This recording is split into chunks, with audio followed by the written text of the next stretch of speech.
Another tale well calculated to keep you in suspense. Mary Cecilia Rogers was murdered in the vicinity of New York City in the summer of 1842. It was still an unsolved crime in November when The Mystery of Marie Roget was published. The author, Edgar Allan Poe. It paralleled in every essential detail the murder of Mary Rogers. Poe wrote it far from the scene of the atrocity, with only the newspaper reports of the day. Nevertheless, the subsequent confession connected with the murder of Mary Rogers confirmed not only the killer named by Poe, but all the chief details by which he arrived at his identification.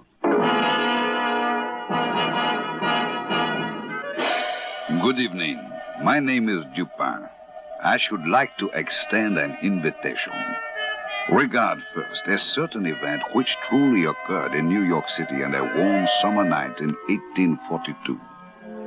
Secondly, I invite you to employ your imagination and displace that same event, intact with all of the essential facts, to a cobbled old-world Paris on an identical warm and fragrant summer night in the same year.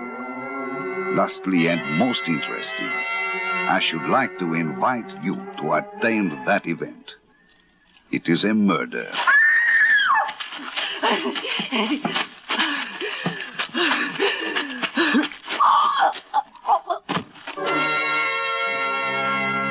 The general design and mental character of the atrocity, indeed the first knowledge of its occurrence, came to my attention on Wednesday night, the 25th day of June.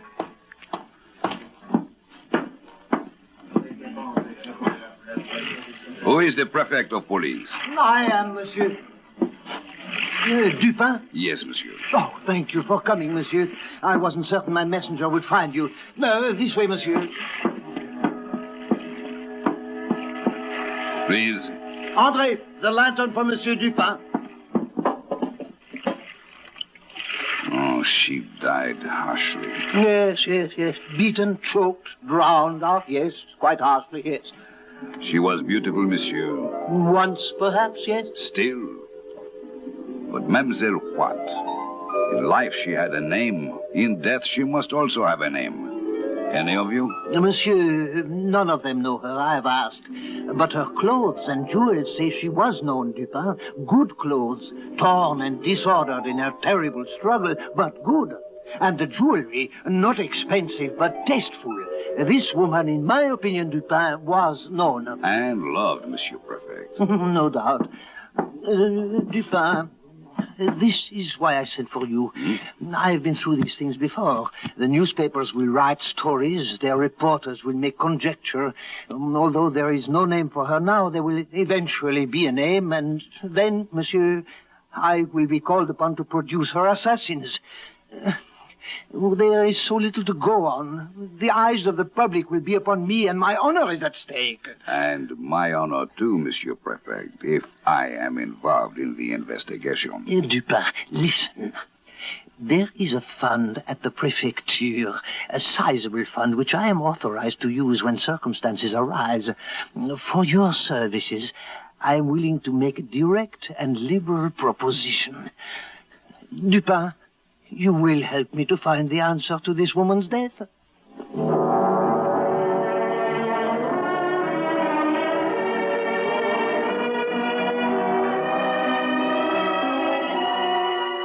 foam about the mouth, as in the case of the merely drowned monsieur. Here, bruises, impressions of fingers. It was a strangulation. By hand. And by discard, monsieur. Yes. Doctor. Suspense? An ingenious knot in that cord, don't you think? This is a slip knot. A sailor's knot. Sailor's knot. She was found in water. Why did she die, monsieur? For her beauty, perhaps. For her love, her hate. It was Sunday. Huh? Observe, Doctor. There are no marks to prove she was weighted and then shaken loose. Yes, she quit life on Sunday. Murdered in the dark, thrown into the river, unweighted. Monday, Tuesday, she remained as a corpse, will on the bottom. And then on the third day, tonight, as a corpse, will She rose. She was murdered on the bank, then taken out to her grave in a boat. And there had to be a man who knew how to handle a boat in the tricky current. Who's there? It is I, the prefect. I have someone who thinks he may know her. Come in, monsieur. Ahead of me, please. With your permission, Doctor, Monsieur Dupin, Monsieur Beauvais. How do you do? How do you do? Monsieur Beauvais has been searching since Monday for news of a Marie Roget. Mademoiselle Roget is an employee of Monsieur Beauvais, correct, monsieur? Yes, I am a perfumer. I called on her mother, Madame Roget, Monday when Marie did not appear at my shop. Madame informed me that Marie had left Sunday to visit her aunt at Roget. She has not yet returned. I see. And what else? Well, I cannot say, monsieur. So far, I have ascertained that she never arrived at Roget. And indeed, no one has seen her since Sunday. Not even Jacques Saint-Eustache. Who is Jacques Saint-Eustache, Beauvais? Monsieur Saint-Eustache is the accepted suitor of Marie Roget. He lodges and takes meals at the pension kept by Madame Roget. He was to have gone for his betrothed at dusk Sunday, and to have escorted her home. In the afternoon it rained heavily, and supposing that she would remain at her aunt's, he did not think it necessary to keep his promise. She has stayed there under similar circumstances. And where is Jacques Saint-Eustache at this moment? Searching and anxious as I am for Marie Roget. But where he went, I do not know. It is 3 days since Sunday. 4 days, really, but 3 that Marie Roget has been considered missing. Your search is tardy. I know, monsieur. Well? I am at your mercy. She has disappeared twice. Ah. The first time she disappeared was about 3 years ago. Her mother or friends were unable to account for her disappearance. I was distracted with anxiety and terror. Did you notify the police? In that case, immediately, sir. But suddenly, Marie reappeared one fine morning after being absent a whole week. So you did not call the police this second time she disappeared? Well, what has happened once, it can happen again, monsieur. What did happen that week she was away? I do not know. I do not honestly know. But you doubt the story of visiting a relative? I will not say. Show him what we have, Doctor. If you will kindly step over here, Monsieur Beauvais. Now, Monsieur Beauvais, if you please. You know this woman, sir? It is her! It is Marie Roget! Oh, it is her! Poor little Marie! Poor Marie! Why does Beauvais cry, Dupin? The girl only worked for him. Ah, he has not told us all. He is suspect, Dupin, and I will have a word with him. Huh? Stay. But Dupin, why does he weep for a shop girl, a grisette who is promised to another? He weeps for youth and beauty.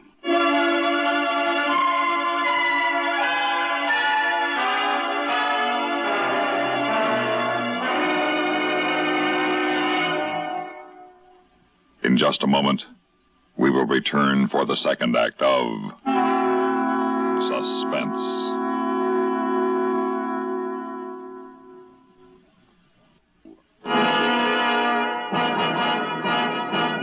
Dupin again. You will recall the event we have been attending in Paris. I invite you now to keep in mind this solemn fact that Marie Roget died violently, that her lover, Jacques Saint-Eustache, is missing. Where she died, who administered her death, for what reason, remain to be known. Attend at this point another event, if you will, which was arranged by that zealous and righteous man, the prefect of police. Ah, thank you for coming, Dupin. You have located the lover, Saint-Eustache? Saint-Eustache? Oh, no, he's unimportant, I assure you. Somewhere right now he drinks and tries to forget. But what I have here is important, most important. Madame Dulac, if you please. Good evening, gentlemen. Good evening. This is Madame Dulac. She has something of interest to tell you, and I have something of interest to show you. Good evening, madame. I have maintained this tavern many years, right here, close to the bank of the river. No fear with me, madame. I have no authority to do anything but respect your person and your thoughts. What is this information? I saw a young woman here Sunday. Monsieur says it was Marie Roget. It was, Just definitely. a moment. Sunday? Yes, mid-afternoon. And later, perhaps. Where? Right here in my tavern. She arrived accompanied by a young man of dark, swarthy complexion. The two remained here for some time. On their departures, they took the road through some thick woods. That way. Toward the river, Dupin. And this is a secluded neighborhood. Oh, go on, madame, go on, go on. Soon after they left, a gang of miscreants made their appearance here. They behaved boisterously. They ate and drank without payment, then left and followed the route of the young girl and the young man. That same way. I see. About dusk, the same gang reappeared and recrossed the river in great haste. I see. And you are certain it was Marie Roget? Never fear. My men spoke with an omnibus driver, a man named Valence, who knew Marie Roget. He claims he saw her cross the Seine on the Sunday afternoon in question with a swarthy man who fits the exact description of Madame. What else, monsieur? I will show you. Come on.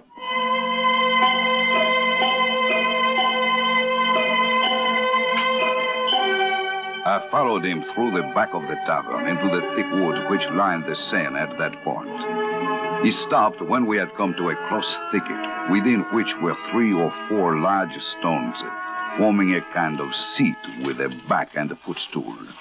Note, Dupin, a white petticoat here, and here a silk scarf, parasol, gloves, pocket handkerchief. Inspect the handkerchief, Dupin. Thank you. You note the name Marie Roget embroidered there? Yes. So this is the place she met her death. Of course it is, and I have found it. Look, the earth is trampled where she struggled, and over here, bushes still broken.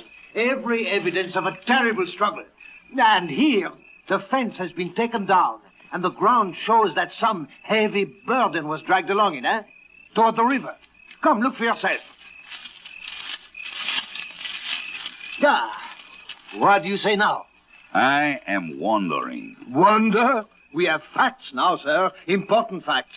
Do you recall a strip of one of the unfortunate girl's petticoats had been tied about her mouth, probably to prevent her screams? I do.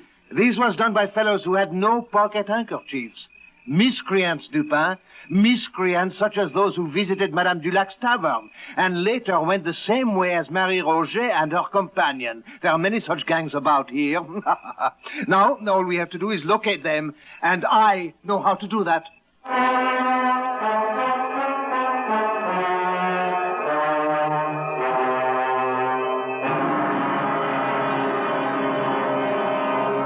In just a moment, we will return for the concluding act of Suspense.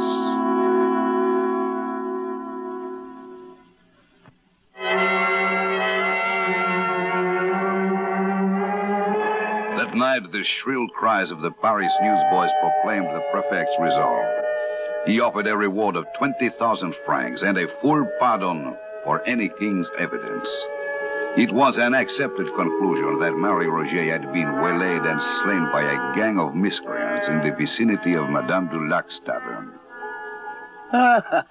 Well, are you defeated, Monsieur Dupin, now that I have solved the mystery of Marie Roget? No, monsieur. I have doubled the reward. Soon one of the miscreants will come forward. Then you will see. 40,000 francs should be temptation enough. 20,000 was temptation enough. What?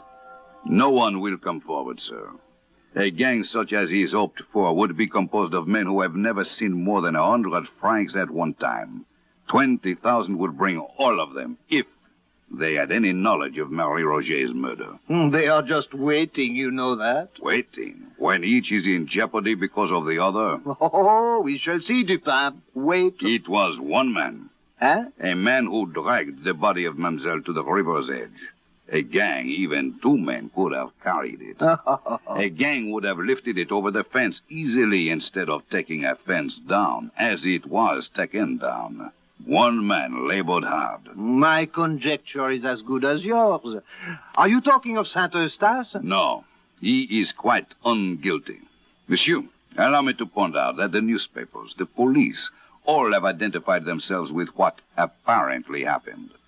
We must consider what did not happen. First, a gang did not set upon her and murder her. Secondly, Marie Roget had no intention of visiting her aunt at Roget when she left her mother and lover last Sunday morning. Dupin, if you have confidential information, explain yourself. I have the same information as you, nothing else. You said she had no intention of visiting her aunt that day. Why do you say that? Monsieur, consider what might have happened if her intended, Jacques Saint-Eustache, had called for her at her aunt's and discovered she was not there, that she had not been there all day. He would have been chagrined, suspicious, angry. Saint-Eustache would have been all of these. Something for Marie Roget to worry about when she returned home. But nothing to worry about if Marie did not intend to return home. A point to consider, perhaps. Go on. Consider that she kept a rendezvous instead. This we know. A rendezvous with a swarthy man.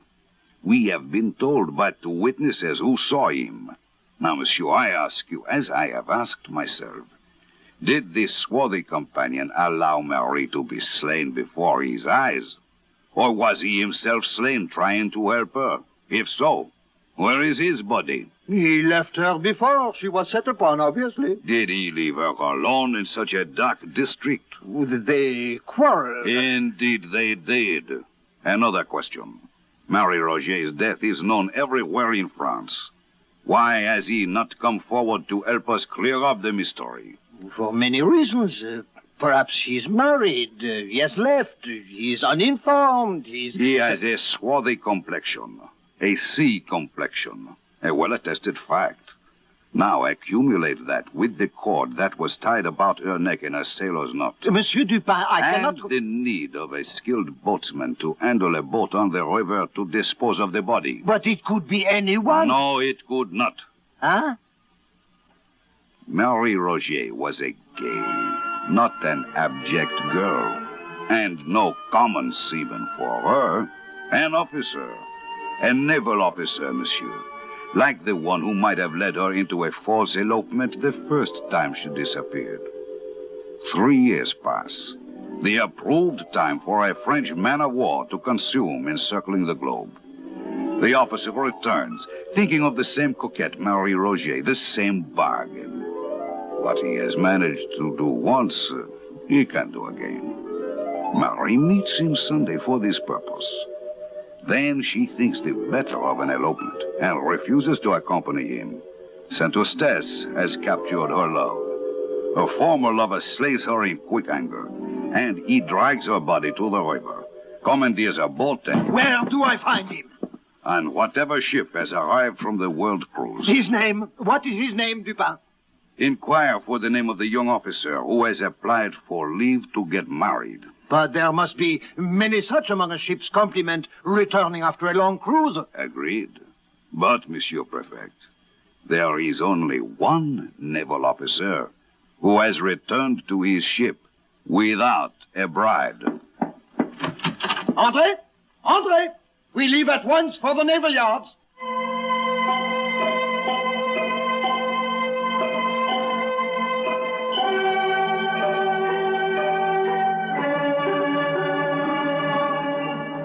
It has been an interesting evening. And now I issue a last invitation, my friends. I invite you to retain all that you have heard and employ this time, instead of your imagination, your sense of reality. For Marie Roget of Paris was truthfully Mary Rogers of New York. Let your reality move you back to New York City on a winter day, some months after the event described, in the darkening afternoon, inside a gray stone building. I invite you to attend another event I think you will find significant. Ensign Robert Bryant Wilson. You have been found guilty of the murder of Mary Cecilia Rogers. It is the judgment of this court that you be hanged by the neck until you are dead.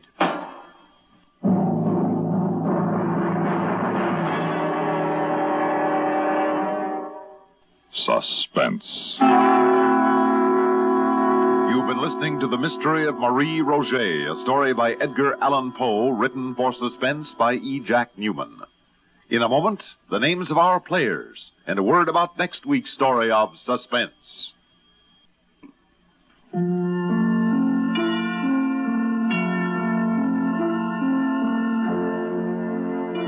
Heard in tonight's story were Jackson Beck as Dupin, Bob Dryden as the Prefect, and Guy Repp as Beauvais. Others in our cast included Abby Lewis, Jim Bowles, Ethel Everett, and Ronald Dawson. Suspense. On CBS Radio.